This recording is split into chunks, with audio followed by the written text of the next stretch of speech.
నేను ఇక్కడికి వచ్చి మా ఊరి చాలా మిస్ అవుతున్నాను, ఆ నేచర్ని, ఆ పంటలన్నీ. సో దాన్ని కవర్ చేసుకోవడానికి నిన్న నర్సరీకి వెళ్ళి మొక్కలన్నీ తెచ్చుకున్నాను అనమాట. సో ఇప్పుడు ఇవన్నీ అరేంజ్ చేయాలి. ఎలా అరేంజ్ చేస్తున్నాను, ఎక్కడ పెడుతున్నాను అనేది మీకు కూడా చూపిస్తాను. ఇట్లా స్ప్రెడ్ చేసుకుంటే ఇలా కూడా కట్ చేయి. బుడ్చి బుడ్చి ఎందుకు ఇంకా దాన్ని బతికనియద్దు. బుడ్చి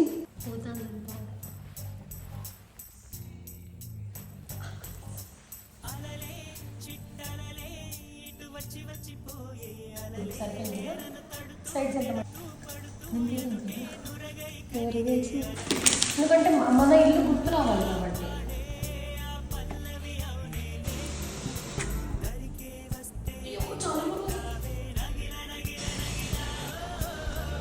బాయ్ గైస్.